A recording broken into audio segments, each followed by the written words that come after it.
বুঝছেন? আমরা থাকবো আপনাদের সাথে সারাদিন পাহারা দিন, ইনশাল্লাহ আমরা থাকবো আপনাদের সাথে সবসময়। সবসময় ভালো কাজ করলে পরিষ্কার ভালো কাজ করলে কি বাধা দিব আমরা? স্যার আমরা ফুলের বাগান লাগাইছি আমরা।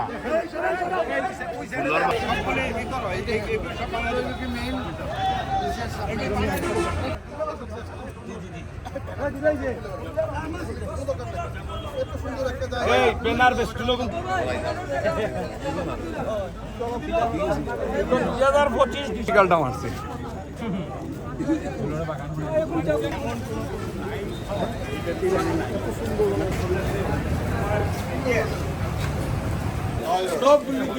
যারা আছে শনিবারের ভিতরে কুলিয়া নিবাই না সিটি কর্পোরেশন আইয়া নিব, কোনো ধরনের আপিল গাড়ি চলতো নাই। আমরা সভাপতি দিলে সভাপতি নির্দেশ। প্রথম বিষয় হলো যে এত সুন্দর একটা বাস টার্মিনাল এটা বাংলাদেশের অন্য কোথাও নাই। এটা সিলেটবাসীর জন্য এটা একটা মারাত্মক সুখবর বিষয়। তো এখানে কিছু সমস্যা আমরা দেখতে পেয়েছি। প্রথমত হচ্ছে এর ভিতরে কিছু অবৈধ দোকান ছিল। তো আমরা আসার খবর পেয়ে কয়েকটা দোকান ভেঙে আসতে উঠে নেওয়া হয়েছে, আর বাকিদেরকে আগামী শনিবার সময় দেওয়া হয়েছে। শনিবারের পরে আমরা রোববাদের এখানে আসবো। যদি ওই সময় কোনো দোকানপাট থাকে সেটা আমার ছোটো কোনো ভেঙে দেবে। আমরা আশা করছি এর মধ্যে যার যে দোকান যেগুলো অবৈধ আছে সেগুলো তারা সরিয়ে নিয়ে যাবে একটা বিষয়।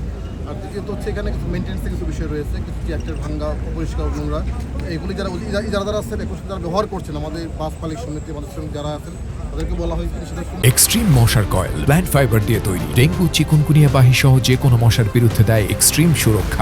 কারণ এই জিনিসটা কিন্তু বাড়াইলে হবে না, এটা কিন্তু মেনটেন্সটা ভালো থাকে, ব্যবহারটা ভালো করে কারণ ভালো করে ব্যবহার করতে পারলে এই জিনিসটা অনেকদিন যাবে। এত সুন্দর একটা বাস টার্মিনাল কিন্তু অন্য কোথাও আমার দেখা জানার মতো কোথাও নেই। সুতরাং এই প্রতিষ্ঠানটা যারা বানিয়েছে তাদেরকে আমরা ধন্যবাদ জানাই, বা বাস্তবায়ন করে সিটি কর্পোরেশন তাকে অবশ্যই ধন্যবাদ পাওয়ার যোগ্য।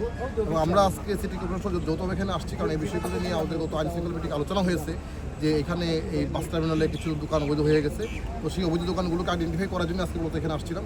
তো আমরা মনে করি যে সবাই মিলে যখন কাজ করবো, এখানে মালিক সমিতি, সিটি কর্পোরেশন, জেলা প্রশাসন, একই সাথে যারা ইজারা নিয়েছেন, সবাই মিলে কাজ করলে এই বাস টার্মিনাল একটা সুন্দর একটা আদর্শ বাস টার্মিনাল হবে বলে আমি মনে করি যে এটা একটা প্র্যাকটিসের বিষয় যে ভিতরে জায়গা রাখা থাকার পরে কেন বাইরে এটা থাকবে। আমি আশা করি এটা প্রথমত হচ্ছে আমাদের যারা এখানে মালিক সমিতি রয়েছেন, শ্রমিক যারা বাইরে রয়েছেন, তারা ওটা দেখবেন যাতে কোনোভাবেই ভিতরে জায়গা থাকার সত্ত্বেও যেন বাইরে মেন রাস্তা কোনো পার্কিং না হয়, একটি বিষয়।